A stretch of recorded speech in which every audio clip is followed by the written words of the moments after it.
ወወልድ ወመንፈስ ቅዱስ አሃዱ አምላክ አሜን። ይሴባህ እግዚአብሔር ዘአቅረበነ በመስቀሉ ወዘአንሥአነ በትንሣኤሁ። ከሁሉም አስቀድሞ ከተበተንበት በመስቀሉ ያቀረበን የሰበሰበን ዳግመኛ በትንሣኤው ያነሳን ልዑለ ባሕርይ ቅዱሰ ባሕርይ ሕያወ ባሕርይ አምላካችን እግዚአብሔር በሰማይ ባሉ በልዑላኑ መላእክት በሰማይ ልዑላኑ መላእክት አሉና ወዘበምድርኒ በምድር ባሉ በደቂቀ አዳም በምድር ትሑታኑ ደቂቀ አዳም አሉና ወዘታሕተ ምድርኒ በሚታዩትና በማይታዩት ፍጥረታት ለስም አጠራሩ ክብርና ምስጋና አምልኮትና ውዳሴ ይድረሰው። ክቡር መምህራችን መምህር ግርማ የዚህ ታላቅና ጥንታዊ ካቴድራል ቤተ ክርስቲያን የስብከተ ወንጌል ኃላፊ ክፍል፣ በአገልግሎት የምትመስሉኝ ሁላችሁም አባቶች መምህራነ ወንጌል እግዚአብሔር በልዩ ድምፁ ጠርቷችሁ በይቅርታውና በምህረቱ አደባባይ የምትገኙ ውድ ኦርቶዶክሳውያን አባቶቼ፣ እናቶቼ፣ ወንድሞቼና እህቶቼ ሕፃናትም ጭምር እስከ ሞት ድረስ ፍቅሩን በገለጸልንና በወደደን ባከበረን በጌታችን በአምላካችን በመድኃኒታችን በኢየሱስ ክርስቶስ ፍጹም ሰላም እላችኋለሁ። እንደምን ዋላችሁ? እንደምን ሰነበታችሁ? እንደምን ቆያችሁ? ቸርነትና ምሕረት የባሕርይ የሆነ አምላካችን እግዚአብሔር በቸርነቱና በምሕረቱ ሁላችንንም እየጠበቀ በመግቦቱ እየመገበ እዚህ ሰዓት እዚህ ጊዜ ስላደረሰን ስሙ የተመሰገነ ይሁን። የእርሱ የአምላካችን ቸርነት የእናቱ የእናታችን የወላዲተ አምላክ የድንግል ማርያም እናትነት ምልጃ፣ የቅዱሳን መላእክት ጠባቂነት፣ የቅዱሳን ጻድቃን ሰማዕታት ቃል ኪዳን በረከት ትሩፋት በሁላችን ላይ ጸንቶ ይኑር ለዘላለሙ አሜን። የጊዜያት ባለቤት እርሱ ነውና ጊዜውን ባርኮ ቀድሶ ሰጥቶናልና እንዲሁም ደግሞ በዚህ ሰብስቦናልና በዚች ሰዓት በዚች ደቂቃ እግዚአብሔር ለእኛ የሚረባንንና የሚጠቅመንን ቃል ይናገራል። ታዲያ የተወደዳችሁና የተከበራችሁ ምዕመናን እግዚአብሔር ሲናገር፣ እግዚአብሔር ሲያስተምር የሚሰማ ጆሮ የሚያስተውል አእምሮ ይፈልጋልና በማስተዋልና በጥበብ ሆነን ቃሉን ሰምተን ሥራ ሰርተን ርስቱንና መንግሥቱን እንድንወርስ የእርሱ የአምላካችን መልካም ፈቃድ ይሁንልን።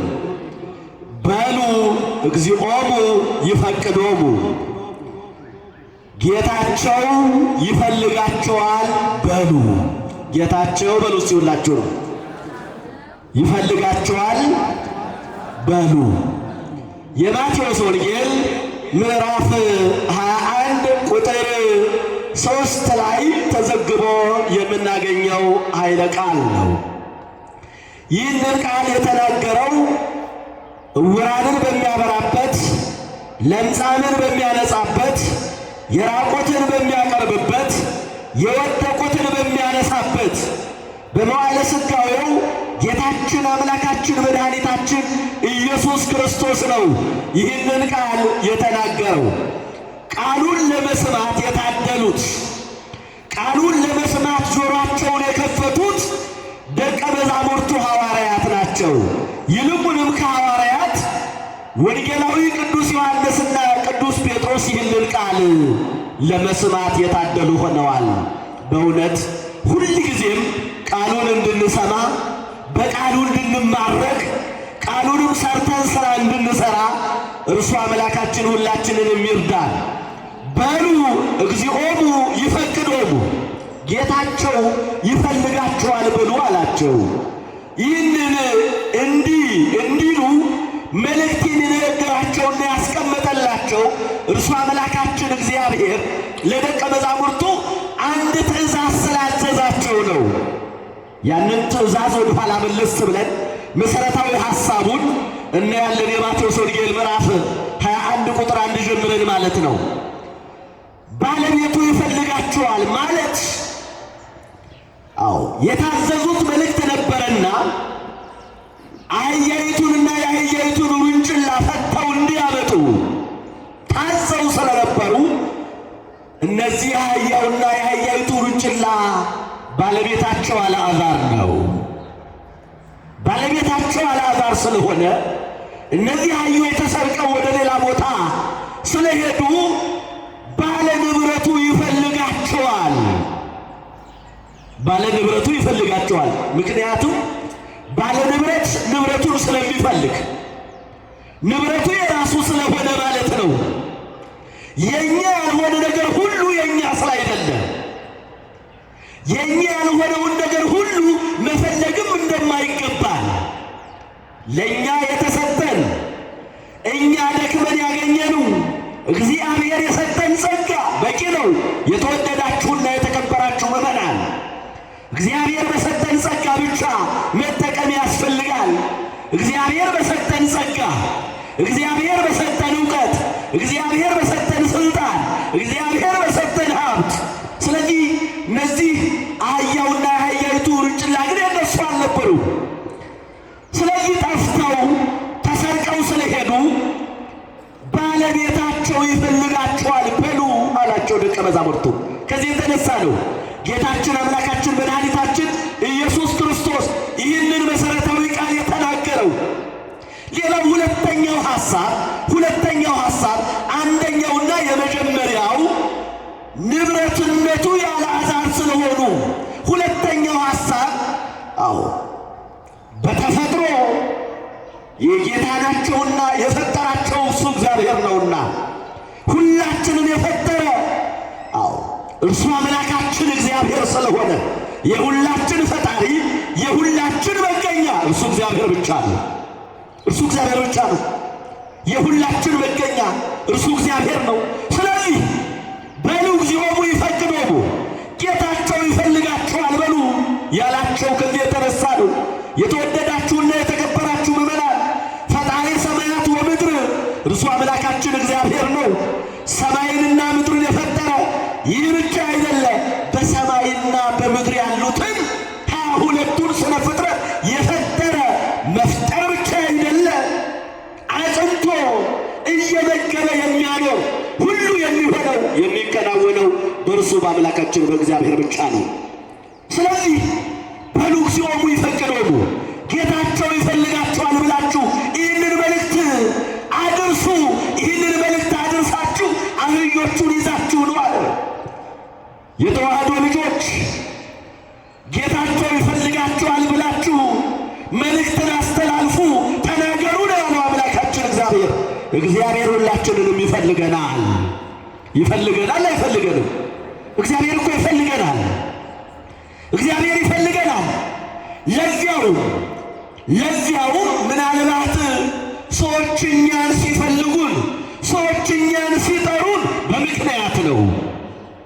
ጊዜና ሰዓት ወስነው ነው የሚጠሩንና የሚፈልጉን። እግዚአብሔር ግን ሁል ጊዜም ነው የሚጠራን። እግዚአብሔር ግን የሚፈልገን ሁል ጊዜም ነው። ሰዎች ጊዜ አይተው ይተውናል፣ ይረሱናል። እያዩ እንዳላዩ ሆነው ያልፉናል። ይሄ የሰው ባህሪ ነው። ይሄ የሰው ጸባይ ነው። ይሄ የሰው ደካማነት ነው። ይሄ የሰው ማንነት ነው። እርሱ አምላካችን እግዚአብሔር ግን ሁል ጊዜ ይፈልገናል። መቼና መቼ አልኳችሁ? ሁል ጊዜ እግዚአብሔር ሁል ጊዜ ይፈልገናል። እግዚአብሔር ትናንትና ይፈልገናል፣ ፈልጎናል። እኛን ለመፈለግ እኮ ነው እግዚአብሔር አምላካችን ወደዚህ ምድር እኮ የመጣው። የሰው ልጅ ለመፈለግ እኮ ነው 5 ነገሮችን እግዚአብሔር የፈጸመው። ስንት አልኳችሁ? 5 ነገሮችን እግዚአብሔር አምላካችን የሰው ልጅ ለመፈለግ የሰው ልጅ ፈልጎም ለማግኘት፣ የሰው ልጅ ፈልጎ ወደ ራሱ ለማቅረብ፣ የሰው ልጅ ፈልጎ ከራሱ ጋር ለማስታረቅ 5 ነገሮችን ፈጽሟል። እርሱ አምላካችን እግዚአብሔር እኛን ለመፈለግ፣ እኛን ለማቅረብ፣ እኛን ነፃ ለማውጣት፣ ከኃጢአት ቁራኛ እርሱ አምላካችን እግዚአብሔር አንደኛውና የመጀመሪያው እርሱ ሰው ሆነ። ምን ሆነ? ሰው ሆነ። ፍቅር ሳበው፣ ሳበቶ ፍቅር ወአገበረቶ ትሕትና ለወልደ ማርያም ድንግል ዘአልቦ ሙስና። ሳበቶ ፍቅር፣ ፍቅር ሳበችው። ወደዚህ ምድር የመጣው አምላካችን እግዚአብሔር የሰው ልጅ ፍቅር ስቦት ነው። ወአገበረቶ ትሕትና፣ ትሕትና ማስገበደችው አለ አባ ጊዮርጊስ ዘጋስጫ በሳታት ድርሰቱ ላይ። ስለዚህ እግዚአብሔር የሰው ልጅ ለማዳን ወደ ነበረበት ክብር ለመመለስ ጸጋውን ለመመለስ እርሱ አምላካችን እግዚአብሔር ከሰማየ ሰማያት ወርዶ ከቅድስት ድንግል ማርያም ከሥጋዋ ሥጋ ከነፍሷ ነፍስ ነስቶ ፍጹም አምላክ ፍጹም ሰው ሆኖ በዚህ ምድር ላይ ተመላለሰ። ይህንን ፈጸመ እኛን ለመፈለግ። ሁለተኛው ክርስቶስ ታመመ። በባሕርየ መለኮቱ መራብ የማይስማማው፣ በባሕርየ መለኮቱ መጠማት የማይስማማው፣ በባሕርየ መለኮቱ መሰደድ የማይስማማው አምላክ እርሱ ተራበ፣ እርሱ ተሰደደ፣ እርሱ ተጠማ። የእኛን እሱ ተርቦ የእኛን ረሃበ ነብስ ለማጥፋት፣ እሱ ተጠምቶ የእኛን ጽምአ ነብስ ለማስወገድ ነው። የተዋህዶ ልጆች ክርስቶስ ለዚህ ነው የታመመው። ክርስቶስ ለዚህ ነው የተሰደደው። ክርስቶስ ለዚህ ነው የተጠማው። ምክንያቱም እኮ እርሱ በባሕርየ መለኮቱ እኮ መራብ አይስማማም እኮ፣ መጠማት እኮ አይስማማው። ግን 5 እንጀራና 2 ዓሣን አበርክቶ የ5 ገበያ ሕዝብ ወይንም 5000 ሕዝብ መግቦ 12 ቅርጫት እንዲነሳ ያደረገው አምላክ ተራበ። እኛን ወደ ክብራችን ለመመለስ በነፍስ እንዳንራብ፣ በነፍስ እንዳንጠማ። ምክንያቱም በነፍስ ተርበን ነበረ፣ በነፍስ ተጠምተን ነበረ። ስለዚህ እኛን ለማጥገብ፣ እኛን ከጥማችን ለማርካት እርሱ ተጠማ፣ እርሱ ተራበ። አምላካችን አንደኛው ሰው ሆነ። ሁለተኛው ምን አለ? ሁለተኛው እርሱ አምላካችን እግዚአብሔር ታመመ። ሦስተኛው እርሱ አምላካችን እግዚአብሔር እኛን ለመፈለግ ሞተ። የማይሞተው ሞተ። ቅዱስ እግዚአብሔር ቅዱስ ኃያል ቅዱስ ሕያው ዘይመውት። አዎ በባሕርየ መለኮቱ ሞት የማይስማማው ግን ሞትን ለማጥፋት በሞቱ ሞትን ለማጥፋት እርሱ ሞተ። በሞቱ ለሞት ደምሰሶ በዚህ በሕማማቱ ከነገ ጀምሮ በሚተረጎመው በትምህርተ ኅቡዓት ላይ በሞቱ ለሞት ደምሰሶ በሞቱ ሞትን አሸነፈው ይላል። በሞቱ ምንን አሸነፈው? ሞትን አሸነፈው። ሞት የተባለ ሁል ጊዜ የሰው ልጆች ሲውጥ የነበረ ከዓላማቸው ሲያስወጣ የነበረ ቀድሞም ከክብራቸው ያዋረደ ቀድሞም ማንነታቸውን እንዲስቱ ያደረገ ዲያብሎስ ነው። በሞቱ ለሞት ደምሰሶ በሞቱ ሞትን አሸነፈው። በሞቱ ሞትን አጠፋው። ለዚህ ነው እርሱ አምላካችን እግዚአብሔር ሰው የሆነው፣ እርሱ አምላካችን እግዚአብሔር የታመመው፣ እርሱ አምላካችን እግዚአብሔር የሞተው። አራተኛ ተቀበረ። አዎ ያንን በመቃብር እንዳንቀር፣ በመቃብር እንዳንቀር። ታዲያ ወተንሥአ እግዚአብሔር ከመ ይምሐረነ ተንሥኦ ሥጋቲነ እምድኅረ ሞት በመቅደመ ወንጌል ላይ ስንመለከት የምናገኘው ቃል ወተንሥአ እግዚአብሔር ከመ ይምሐረነ፣ እግዚአብሔር አብነት ይሆነን ዘንድ ሥጋችን በመቃብር ነፍሳችን በሲኦል እንዳይቀር እርሱ አምላካችን እግዚአብሔር በከርሰ መቃብር ካደረ በኋላ ሙስና መቃብርን ድል አድርጎ ተነሳ። አምስተኛው ትንሣኤ ነው እና እርሱ አምላካችን እግዚአብሔር ሁላችንንም ይፈልገናል። በሉ እግዚኦሙ ይፈቅዶሙ፣ ጌታቸው ይፈልጋቸዋል በሏል። እግዚአብሔር ይፈልገናል። እግዚአብሔር አስቀድሞ ሊፈልገን መጥቷል። እግዚአብሔር ትናንትና ብቻ አይደለም ዛሬም ይፈልገናል። እግዚአብሔር ነገም ይፈልገናል፣ ዛሬ ብቻ አይደለም። እግዚአብሔር የሚፈልገን ጤነኞች ሆነን ብቻ አይደለም፣ ደስተኞች ሆነን ብቻ አይደለም፣ ባለጸጎች ሆነን ብቻ አይደለም፣ ባለስልጣኖች ሆነን ብቻ አይደለም። እግዚአብሔር የሚፈልገን እግዚአብሔር በሐዘናችንም በደስታችንም በማጣታችንም በማግኘታችንም ጊዜ እግዚአብሔር ይፈልገናል። ሁልጊዜ የሚፈልገን አምላክ እርሱ አምላካችን እግዚአብሔር ስሙ የተመሰገነ ይሁን።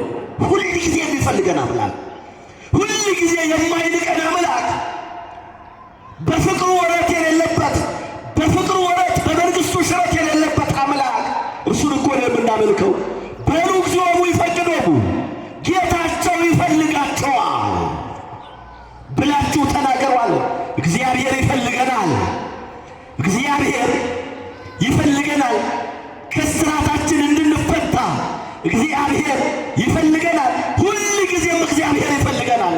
ታዲያ ይህንን የመጽሐፍ ቅዱስ ክፍል ወደ ኋላ መለስ ብለን ስንመለከት የማቴዎስ ወንጌል ምዕራፍ 21 ቁጥር 1 ጀምረን ስንመለከት እንግዲህ በዓሉ እንደሚታወቀው በቤተ ክርስቲያናችን 9 አበይት በዓላት 9 ንዑሳት በዓላት አሉ። ስንት በዓላት አልኳችሁ? አቤት አይሰማም እንዴ? 9 አበይት በዓላት 9 ንዑሳት በዓላት አሉ። ዛሬ ግን ከ9ኙ አበይት በዓላት አንዱ ነው የዛሬው። ማን? ሆሳዕና። ከ9ኙ አበይት በዓላት አንዱ ሆሳዕና ነው። ሆሳዕና ማለት ከስሙ ትርጉም ስንነሳ አቤቱ አሁን አድን ማለት ነው። አቤቱ አሁን አድን ማለት ነው በዕብራይስጥ ቋንቋ። አቤቱ አሁን አድን። ይሄ ልመና፣ ይሄ ጸሎት፣ ይሄ ጥያቄ ለእያንዳንዳችን ሕይወት፣ ለእያንዳንዳችን ማንነት የተዋህዶ ልጆች ያስፈልገናል። እያንዳንዳችን ልንጠይቀውና ልናቀርበው የሚገባ ቃል ነው ይሄ ቃል። አቤቱ አሁን አድን። ጌታ ሆይ አሁን ፈጥነ ድረስልን። ጌታ ሆይ ችግራችንን ሁሉ አስወግድልን። ጌታ ሆይ ጎደሏችንን ሁሉ ሙላልን። ጌታ ሆይ ጨለማውን አስወግድልን። ጌታ ሆይ እንቅፋቱን አስወግድልን ብለን ልንጸልይ ይገባል። አሁን አድን ማለት ስለሆነ ትርጉሙ እግዚአብሔር ይጎበኘን ዘንድ፣ እግዚአብሔር ይፈውሰን ዘንድ፣ ሁል ጊዜ በሕይወታችን ይገኝ ዘንድ እና ሆሳዕና ማለት አሁን አድን ማለት ነው። ሁለተኛው ትርጉም ሆሳዕና ማለት መድኃኒት ማለት ነው። ምን ማለት ነው አልኳችሁ? ሆሳዕና ማለት ምን ማለት ነው? መድኃኒት ማለት ነው። ምክንያቱም መድኃኒት የሆነው ክርስቶስ ስለሆነ የበዓሉ ባለቤት፣ በዓሉ የሚከበርበት መድኃኒት ክርስቶስ ነው። ሕይወታችን እርሱ ነው። በመልዕልተ መስቀል ላይ ሥጋውን ቆርሶ ደሙን አፍሶ ሕይወትን የሰጠን፣ በከበረ ደሙ ፈሳሽነት ያነጻን ያከበረን፣ ወደሙ ለኢየሱስ ክርስቶስ ያነጽሐነ እምኩሉ ኃጣውኢነ። አንደኛይቱ የዮሐንስ መልእክት ምዕራፍ 1 ቁጥር 7 ላይ ወደሙ ለኢየሱስ ክርስቶስ ያነጽሐነ እምኩሉ ኃጣውኢነ፣ የጌታችን የአምላካችን የመድኃኒታችን የኢየሱስ ክርስቶስ ደም ከበደላችን ሁሉ አነጻን ያነጻናል አለ ወንጌላዊ ቅዱስ ዮሐንስ። ቤተ ክርስቲያናችን ነባቤ መለኮት ፍቁረ እግዚእ ብላ የምትጠራው ወንጌላዊ ቅዱስ ዮሐንስ፣ በመስቀሉ ስር የተገኘው ቅዱስ ዮሐንስ ድንግል ማርያምን ይዞ የሰውን ልጆች ሁሉ ወክሎ ወደ ቤት የገባው ወንጌላዊ ቅዱስ ዮሐንስ ወደሙ ለኢየሱስ ክርስቶስ ያነጻነ እምኩሉ ኃጣውኢነ፣ የጌታችን የአምላካችን የመድኃኒታችን የኢየሱስ ክርስቶስ ሕይወታችንን የሚቀድስ ነው። ከጨለማ ያወጣን ነው። ፍዳና መርገምን ያስወገደልን ነው አለ ወንጌላዊ ቅዱስ ዮሐንስ። ስለዚህ ሆሳዕና ማለት መድኃኒት ማለት ነው። መድኃኒት ደግሞ እርሱ ማን ነው? አምላካችን እግዚአብሔር ነው። ሊቁ ኤጲፋንዮስ በቅዳሴው ላይ ስለ እርሱ መድኃኒትን ሲገልጽ ጥበብሰ መድኃኒነ ውእቱ፣ ጥበብሰ መድኃኒነ ውእቱ ዘቤዘወነ በጥብሐ ሥጋሁ ወተሳየጠነ በንዝሐተ ደሙ ወሐረየነ ለመንግሥቱ ብሎ ገልጾታል። ጥበብስ ጥበብስ መድኃኒትስ አለ በመስቀል ላይ የዋለው፣ በመስቀል ላይ ሥጋውን ቆርሶ ደሙን አፍሶ ርቀን የነበርነውን ያቀረበን እርሱ አምላካችን እግዚአብሔር ነው አለ። ጥበብሰ መድኃኒነ ውእቱ ዘቤዘወነ በጥብሐ ሥጋሁ፣ ሥጋውን ቆርሶ ደሙን አፍሶ እኛን ነፃ ያወጣንና ያከበረን ያቀረበን የፈለገን እርሱ ነው መድኃኒት አለ። እርሱ ነው ጥበብ አለ። እርሱ ነው ሕይወት አለ። እርሱ ነው ሰላም አለ። እርሱ ነው ይቅርታ አለ። ኤጲፋንዮስ በቅዳሴው ላይ ሕይወታችን፣ ሰላማችን እርሱ አምላካችን እግዚአብሔር ነው እና ሆሳዕና ማለት መድኃኒት ማለት ነው። መድኃኒት ክርስቶስ የተመሰገነበት ዕለት፣ መድኃኒት ክርስቶስ የተገለጸበት ዕለት የእርሱ በዓል ስለሆነ ማለት ነው።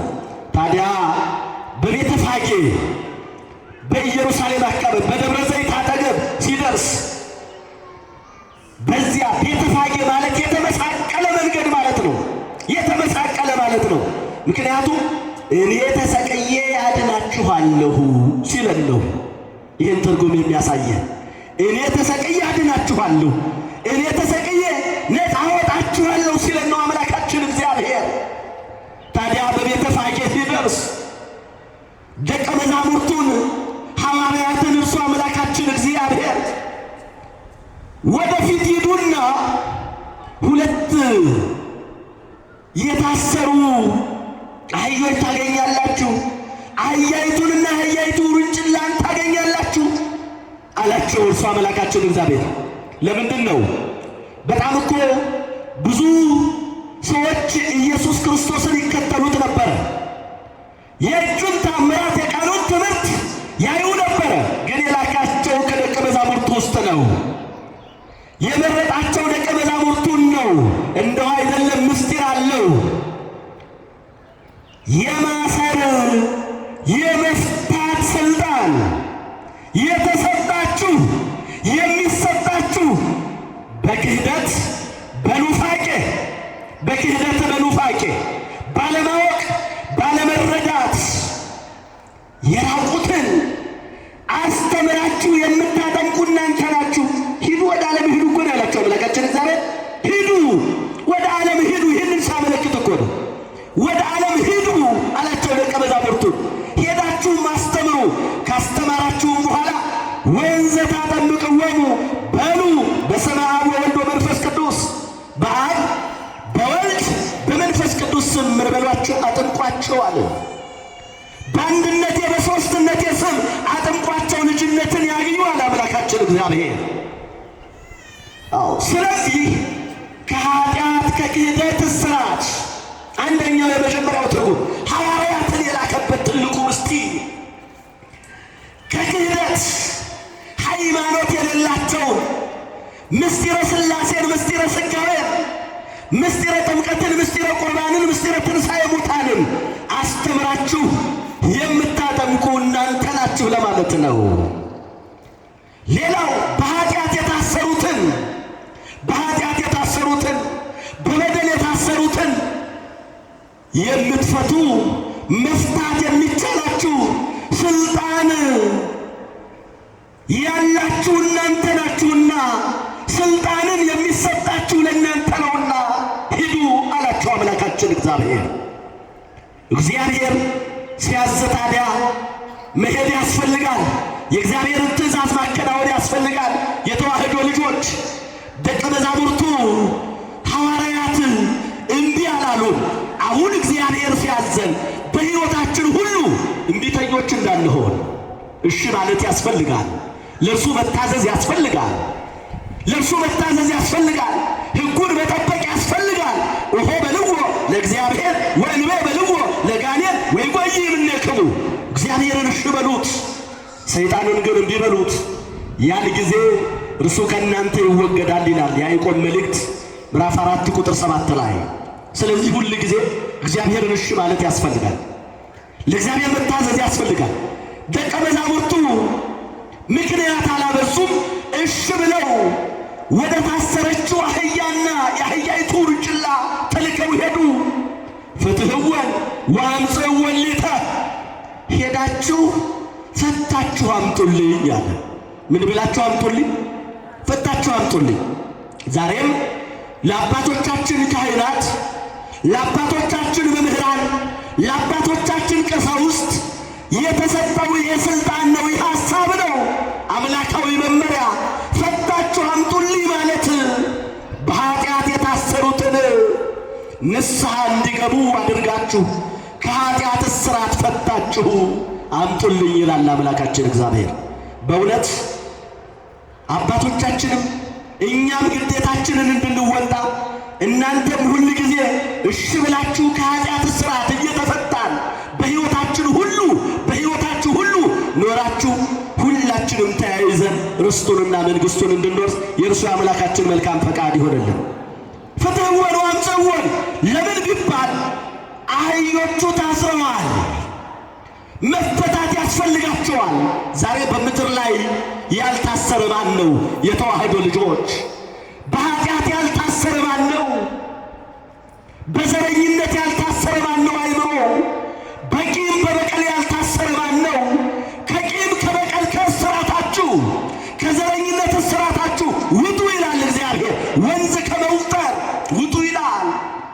ምክንያቱም ይሄ እስራት ከእግዚአብሔር መንግሥት ስለሚገድበን ወደ እግዚአብሔር መንግሥት እንዳንገባ ስለሚያደርገን ከዚህ እስራት መውጣት አለብን። ከኃጢአት እስራት መውጣት አለብን። ከመለያየት እስራት መውጣት አለብን። ፍቅር ከማጣት እስራት መውጣት አለብን። ራሳችንን ማስተካከል አለብን። አንተ እዚህ ነህ፣ አንተ የሌላ ነህ ማለት የለብንም። ከዚህ ውጡ። ይህንን የሚያመለክተው የሆሳዕናን በዓል ቤተ ክርስቲያናችን ስታከብር አምላካችን እግዚአብሔር የሚያስተምረንና የሚያሳየን ደቀ መዛሙርቱንም የላካቸው ዓለሙን ሁሉ እግዚአብሔር ከኃጢአት እስራት ተፈቶ ከመለያየት ተፈቶ ወደ እርሱ እንዲቀርብ ነው ይህንን የሚያመለክተው፣ ይህንን የሚያስተምረው አምላካችን እግዚአብሔር እና ደቀ መዛሙርቱ ገብሩ በከመ አዘዞሙ እርሱ አምላካችን እግዚአብሔር እንዳዘዛቸው አደረጉ ይላል። እርሱ እንዳዘዘን እንደርሱ ፈቃድ እንደርሱ ሕግ እንድንመላለስ እርሱ አምላካችን እግዚአብሔር ለሁላችንም ማስተዋሉንና ጥበቡን ያድለን። ከዚያን በኋላ እርሱ አምላካችን እግዚአብሔር አመጡለት። አህያይቱንና አህያይቱን ውርንጭላ ሲያመጡለት ለምንድን ነው? ሌሎች እኮ ብዙ አሉ። አዎ እነ በቅሎ እነ ፈረስ አሉ እኮ። ግን አህያን ነው የመረጠው አምላካችን እግዚአብሔር። ስለምን? ስለ ሶስት ነገር። ስለ ስንት ነገር አልኳችሁ? ስለ ሶስት ነገር እርሱ አምላካችን እግዚአብሔር አህያን ነው የመረጠው። አንደኛውና የመጀመሪያው የባሕርይ አምላክ ጻድቅና የዋህ ትሑት የሆነው አምላክ በአህያይቱ ውርንጭላ ተጭኖ ይመጣል ተብሎ ትንቢት ተነግሮለታል። ትንቢቱን ለመፈጸም ይህን ትንቢት ለመፈጸም በዚህ መልኩ ስለሆነ እግዚአብሔር የሚመጣውና የሚታየው። ሁለተኛ የሰላም ምልክት ነው። የምን ምልክት አልኳችሁ? የሰላም ምልክት ነው አህያ። ያን ጊዜ ሰላም ከሌለ ሰዎች ምን ያደርጋሉ? በፈረስ አይሄዱም፣ በአህያ ላይ አይቀመጡም። ጦር ነጥቀው ዘገር ነቅንቀው ጦር ይዘው ጦር ሰብቀው በፈረስ በበቅሎ ይፈጥናሉ ይሄዳሉ እንጂ በአህያ አይመጡ። ለምን ቢባል መፍጠን የሚቻለው የሚፈጥነው ፈረስና በቅሎ ስለሆነ። ይሄ ሰላም ከሌለ በምድር ላይ ሰላም ከጠፋ ነው በዚህ አይነት መልኩ ሰዎች የሚታዩት። ነገስታቱ፣ መኳንንቱ፣ መሳፍንቱ በዚህ መልኩ የሚታዩት ሰላም ከጠፋ ነው። ሰላም ካለ ግን ጭራቸውን ይዘው ቀስ ብለው በአህያ ተጭነው በአህያ ላይ ሆነው ይታያሉ። የሰላም ምልክት ነው። አያችሁ? የምን ምልክት ነው አልኳችሁ? የሰላም ምልክት ነው። ዓለም ሰላም የላትም ነበረ። ዓለም ለ5500 ዘመን ሰላሟ ጠፍቶ ነበረ፣ በጨለማ ተውጣ ነበር አለ። ስለዚህ አሁን ሰላማችሁ ደርሷል። አሁን ሰላማችሁ የሚታወጅበት ሰዓት ደርሷል። ሰላምን የምታገኙበት እውነተኛው ሰላም መጣ ሁላችሁ እያለን ነው አምላካችን እግዚአብሔር። ሁለተኛው ይሄ ነው። የሰላም ባለቤት፣ የሰላም ምንጭ፣ የሰላም መገኛ እርሱ አምላካችን እግዚአብሔር ብቻ ነው። ምናልባት እገሌ ሰላማዊ ነው፣ እገሊት ሰላማዊት ናት። አዎ ሰላም ስለ ሰላም ትናገራለች፣ ስለ ሰላም ይናገራል፣ ሰላምን ይሰብካል ቢባል ሰው ይቀየራል። እግዚአብሔር ግን የማይቀየር አምላክ ነው። የሰላም መገኛ ሰዎች ማንኛውም ነገር ማንኛውም መልካም ነገር ቢኖረንም እንኳ ከእግዚአብሔር የተገኘ ነው። ከማን የተገኘ ነው? የባህሪያችን የሆነ ነገር አለ እንዴ? የለም። ሁሉ የማን ነው? ሁሉ የእግዚአብሔር እኮ ነው። ሰዎች ሳያውቁና ሳይረዱ የራሳ ባላቸው ነገር እንዳይመኩ እንዳይኮሩ ምን ትብክ አለ ቅዱስ ጳውሎስ። ምን ትብከ ዘይነሳይከ ቃልከ ወምን ትብከ ዘይኮነ ውሁበ ለከ። ከእግዚአብሔር ያልተሰጠ አለ ቅዱስ ጳውሎስ። ከእግዚአብሔር ያልተሰጠ የእግዚአብሔር ያልሆነ የራስ የሆነ ምን አለ? ስለዚህ ሁሉ ከእግዚአብሔር ከሆነ፣ ስልጣኑ ከእግዚአብሔር ከሆነ፣ እውቀቱ ከእግዚአብሔር ከሆነ፣ ሀብቱ ከእግዚአብሔር ከሆነ፣ ጤንነቱ ከእግዚአብሔር ከሆነ፣ ውበቱ ከእግዚአብሔር ከሆነ ለምን ትመካለህ? ከትምክህት ውጣ ይላል ቅዱስ ጳውሎስ። ይህንን የሚያስተምረን ሁሉ ከእግዚአብሔር ነው። ስለዚህ የሰላም ምንጭ፣ የሰላም መገኛ እርሱ አምላካችን እግዚአብሔር ነው። ስለዚህ ሰላም እንደመጣ፣ ሰላም እንደቀረበ ለማጠየቅ አንደኛው ትንቢቱን ለመፈጸም ነው ትንቢት ተነግሮ ነበር። ሁለተኛው ሰላምን ሊሰጠን የሰላም ጊዜ እንደደረሰ ለማጠየቅ ነው። የሰላም ምልክት ነው። ሰዎች የሰላም ጭላንጭል የሚያዩበት ምልክት ነው። ሶስተኛው ለትህትና ነው። ሶስተኛው ለትህትና ነው። አሁን እኛ ብንሆን የምንመርጠው ከፍ ያለውን ነገር ነው። መኪና እያለ በአህያ ሂዱ ብንባል እንሄዳለን? አንሄድም አይደል? እግዚአብሔር ግን ሁሉን ማድረግ የሚቻለው አምላክ ሲሆን ለትህትናም ስለመጣ የትህትና ምንጭ ስለሆነ ሶስተኛው ለትህትና፣ ትህትናን ለመግለጽ፣ ትህትናን ለማስተማር፣ ትህትናን ገንዘብ እንድናደርግ ሲያስተምረን እርሱ አምላካችን እግዚአብሔር በአህያይቱ ሄደዋል። እግዚአብሔር ይህንን ነው ያሳየን። ትምህርታችንን እንቋጨዋለን። ታዲያ እርሱ አምላካችን እግዚአብሔር በአህያይቱ ውርንጭላ ላይ ሲሄድ፣ በአህያይቱ ሲሄድ፣ አህያይቱ የእስራኤል ትልቁ አህያ፣ ውርንጭላይቱ የአሕዛብ ምሳሌዎች ናቸው። አህያይቱ ጭነት ለምዳለች፣ ጭነት መሸከም ትችላለች። እስራኤልም የተመሰለችው በእስራኤል ነው። እስራኤልም ሕገ እግዚአብሔርን ለምደዋል፣ ተለማምደውታል። በሕገ እግዚአብሔር የሚኖሩ ናቸው። ውርንጭላይቱ የተመሰለችው በአሕዛብ ነው። አሕዛብ ሕገ እግዚአብሔርን አልለመዱትም። በሕገ እግዚአብሔር መኖር መጓዝ አልለመዱም። ትልቁ ፍጻሜ ግን ውርንጭላይቱ የሐዲስ ኪዳን ናት። የሐዲስ ኪዳን አዲስ ኪዳንን ገና አላወቋትም እስራኤል። አዲስ ኪዳን ገና አልተገለጸችም። አዎ ያቺ አህያይቱ ጭነት ተለማምዳለች። ብሉይ ኪዳንን አውቀውታል፣ አዲስ ኪዳንን ግን አላወቁትም። አዲስ ኪዳንን ግን አልተረዱትም። ታዲያ እርሱ አምላካችን እግዚአብሔርን በአህያይቱ ውርንጭላ ላይ ሊቀመጥ ገና ቅርቢያ በዚያ የነበሩት ሕዝብ ሁሉ እንደው አይደለም ያስቀመጡት፣ እንደው አይደለም አንተ እንዲሁ መቀመጥ የሚገባ አምላክ አይደለም ብለው በኮርቻው ላይ ኮርቻ ይቆረቁራል። ሰውን አያስቀምጥም። ስለዚህ ልብስ አነጠፉለት። ልብስ እንዲነጠፍ አደረጉ። አንተ የማትቆረቁር ሕግን ፍጹም የሆነችውን ሕግ የምትሰጠን የምታደርግልን አንተ ነህ ሲሉ እኮ ነው። እግዚአብሔር ፍጹምን ሕግ ነው የሚሰጠው። እግዚአብሔር የሚስማማንን ዘላለማዊን ሕግ ነው የሚሰጠው የሚያደርገው እርሱ አምላካችን እግዚአብሔር። ስለዚህ ይህ ብቻ አይደለም። በምድሩ እንኳ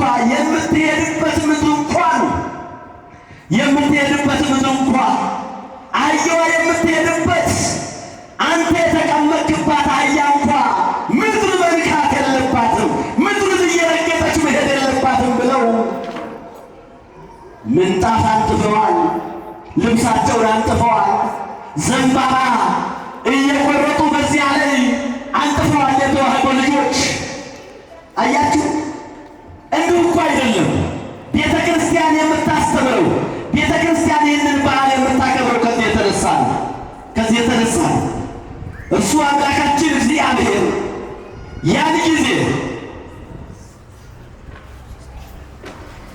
የተወደዳችሁና የተከበራችሁ ምዕመናን እኔ ያለሁት ዝናብ እያገኘኝ አይደለም። ዝናብ ከሚመጣችሁ ወንበራችሁን እያያዛችሁ ወደዚሁ ትምህርታችንን እንጠቀልለዋለን።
ቦታችሁን ያዙና ወደ ትምህርታችን እንሄዳለን።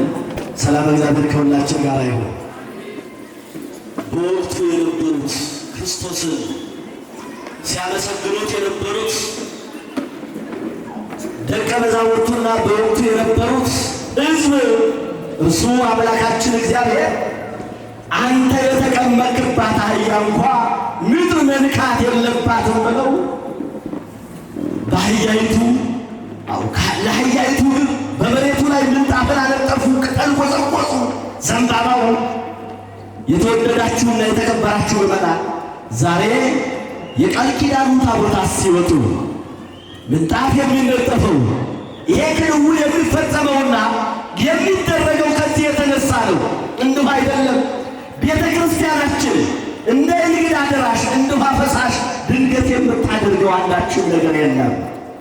ይህንን ያደረጉት ታዲያ ይህ ዘንባባ እየቀጠፉ ዘንባባውን በመሬት ላይ ወዝውዘውለት ነበረ።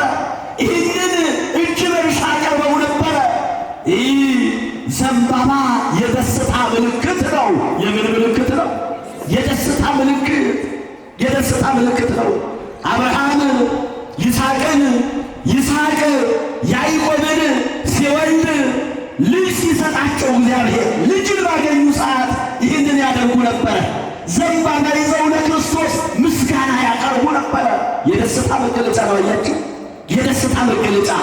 ከዚህ የተነሳ ነው እስራኤል ከግብፅ ሲወጡ ነፃነታቸው ሲሰበክላቸው ወደ ክብራቸው ሲመለሱ ማንነታቸውን ሲያውቁ ወደ እስራኤል ሲመለሱ ዘንባባ ይዘው ፈጣሪያቸውን አመስግነዋል። የደስታ ምልክት ነው። የሰላም ምልክት ነው። አሁንም እርሱ አምላካችን እግዚአብሔር ሰላም እንደሚሰጣቸው እውነተኛው ሰላም፣ ዘላለማዊ ሰላም በመካከላቸው እንዳለ ስላወቁና ስለተረዱ ይህንን አድርገዋል ማለት ነው። ይህንን አድርገዋል እና ትምህርታችንን ስንቋጨው የመጨረሻው ሐሳብ በዚህ ዕለት እርሱ አምላካችን እግዚአብሔር በሆሳዕናው በዓል ሕፃናት ሳይቀሩ እርሱ አምላካችን እግዚአብሔርን አመስግነዋል። ሕፃናት ሳይቀሩ። በጣም የሚገርመው ነገር ሕፃናት ሲያመሰግኑ፣ ሕፃናት ክርስቶስን ሲያመሰግኑ፣ ጸሐፍት ፈሪሳውያን ግን ሕፃናቱን ይቃወሙ ነበረ። ማመስገን የሚገባቸው ግን እነዚህ አዋቂዎቹ ነበሩ። እነዚህ ጸሐፍት ፈሪሳውያን እነማን ናቸው ስንል በጣም ወግ አጥባቂዎች፣ መጽሐፍ ቅዱስ እናውቃለን፣ ሕግ እናውቃለን፣ ኦሪትን ጠንቅቀን እናውቃለን የሚሉ ሰዎች ናቸው። ግን ማመስገን ተሳናቸው።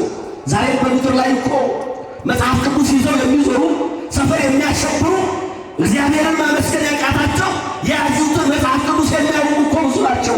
አምላካችን እግዚአብሔር ለዓለሙ ሁሉ ማስተዋሉንና ጥበቡን ያድልልን።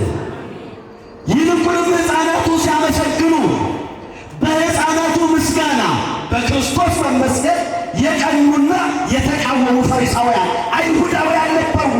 የተወደዳችሁና የተከበራችሁ ምዕመናን ዛሬም በቤተ መቅደሱ በ40ና በ80 ቀን ከአምላከ መንፈስ ቅዱስ ከማኅፀነ ዮርዳኖስ ተወልደን እርሱን ስናመልክ እርሱን ስናመሰግን ዓይናቸው ደም የሚመስሉ ብዙዎች ናቸው። ግን እግዚአብሔር ሁል ጊዜ ያበዛናል። ግን እግዚአብሔር ሁል ጊዜ እኛን ያጸናናል። እነዚህ ጸሐፍት ፈሪሳውያን ወግ በማጥበቅ አስመስሎ በማየት ብቻ የሚጸድቁ የሚመስላቸው ናቸው። ታዲያ እርሱ አምላካችን እግዚአብሔር ምንድን ነው ያላቸው? በማስመሰል በሥራ እንጂ በማስመሰል እንደማይጸደቅ እኮ በዚህ በማቴዎስ ወንጌል ምዕራፍ 3 ላይ ወይምሰልክሙ በምሕረቱ ትብሉ ሀሎ አብርሃም አቡነ አባታችን አብርሃም አለ በማለት እኛ የአብርሃም ልጆች ነን በማለት የአብርሃም ዘር ነን በማለት የምትጸድቁና የምትድኑ አይምሰላችሁ የአብርሃምን ሥራ በመስራት እንጂ ብሎ እሱ አምላካችን እግዚአብሔር ወግ አጥባቂዎች ነን ሕግ እናውቃለን ለሚሉት አስተምሯቸዋል ነግሯቸዋል ማለት ነው። የተዋህዶ ልጆች የምንድነው በሥራ ነው። አዎ ትናንትና የኔ አባት ቤተ ክርስቲያን አሰርቶ ነበረ፣ ትናንትና የኔ እናት ቆራቢ ነበረች በማለት አንድንም እኛ የአባቶቻችንን የእናቶቻችንን ሥራ በመስራት እናቶቻችንን አባቶቻችንን ሆነን በመገኘት እንጂ በእውነት አባቶቻችን በሃይማኖት የጸኑ በምግባር የቀኑ ሆነው ሥራ ሰርተው ዋጋ ከፍለው እንዳለፉ ርስቱንና መንግሥቱን እንደወረሱ ሁሉ እኛም በሕይወታችን ሁሉ በሃይማኖት የጸናን በምግባር የቀናን ሆነን ኖረን በሕይወታችን ሁሉ በፍጻሜው ሰዓት ርስቱንና መንግሥቱን እንድንወርስ የእርሱ አምላካችን መልካም ፈቃድ ይሆንልን። ታዲያ ይልቁንም ጸሐፍት ፈሪሳውያን ኢየሱስ ክርስቶስን ምን አሉት?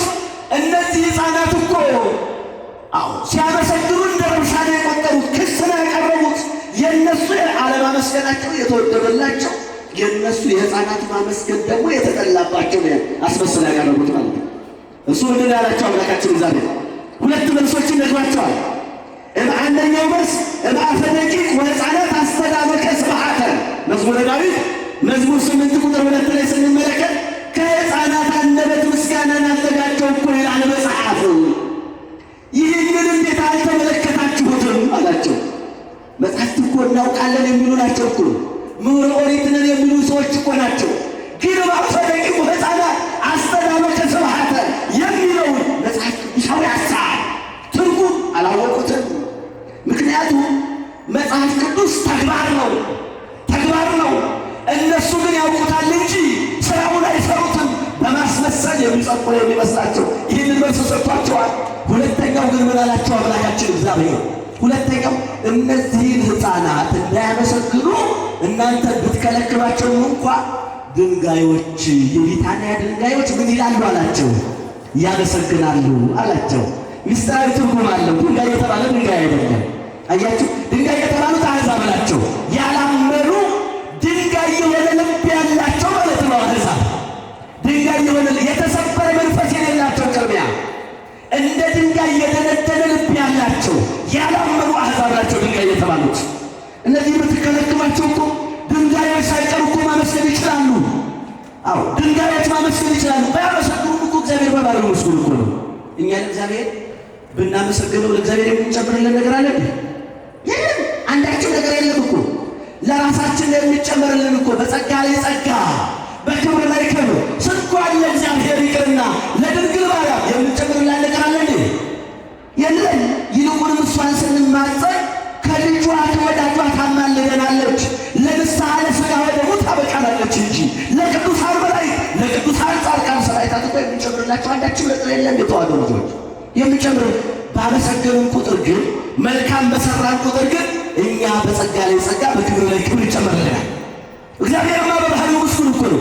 እምቅድመ ይፍጠር መላእክት ለቅዳሴ አኮ ስብሐቲሁ ዘተጸርዐ አላ ምሉእ ውእቱ ስብሐት አብ ወወልድ ወመንፈስ ቅዱስ። ሰለስቱ ምዕት በቅዳሴያቸው ላይ እምቅድመ ይፍጠር መላእክት ለቅዳሴ መላእክትን ሰውንና መላእክትን ለምስጋና ከመፍጠሩ አስቀድሞ አለ አኮ ስብሐቲሁ ዘተጸርዐ ምስጋናው የተጓደለ አይደለም።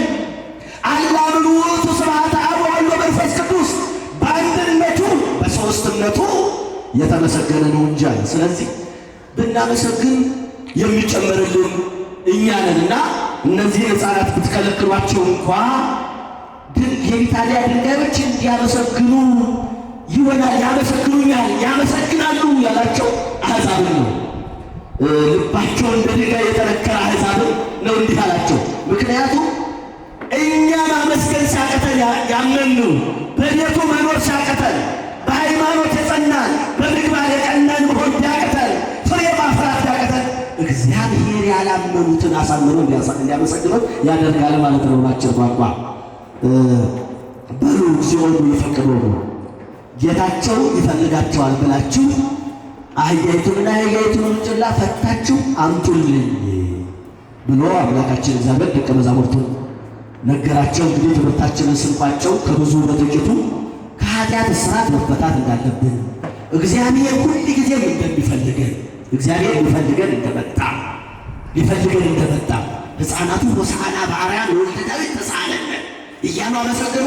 ያን ጊዜ ሲያመሰግኑ የተገኙት ዕውራኑ ሁሉ ዓይናቸው በራ፣ ጎባጦቹ ወገባቸው ቀጥ ብሎ መሄድ ቻለ። እግዚአብሔር ዕውር ያበራበት፣ ለምጽ ያነጻበት፣ እንዲሁም አንድነቱን ሦስትነቱን አውቀው ሕፃናቱ ሳይቀሩ የገባቸው ያመሰገኑበት ትልቅ ዕለት ከዘጠኙ አበይት በዓላት አንዱ ዕለት ነውና የምስጋና ዕለት ነውና በጥቅሉ ከኃጢአት እስራት የመፈታት ዕለት የምስጋና ዕለት ነውና ሁልጊዜም እኛም በቤተ መቅደሱ ሁልጊዜ እያመሰገንን ኖረን እስከ ፍጻሜው ድረስ ንስሐ እየገባን እያመሰገንን ክቡር ሥጋውን ክቡር ደሙን እየተቀበልን ኖረን በመጨረሻ ጊዜ ርስቱንና መንግሥቱን እንድንወርስ የእርሱ የአምላካችን መልካም ፈቃድ ይሆንልን። ይቆየን። ወስብሐት ለእግዚአብሔር ወለወላዲቱ ድንግል ወለመስቀሉ ክቡር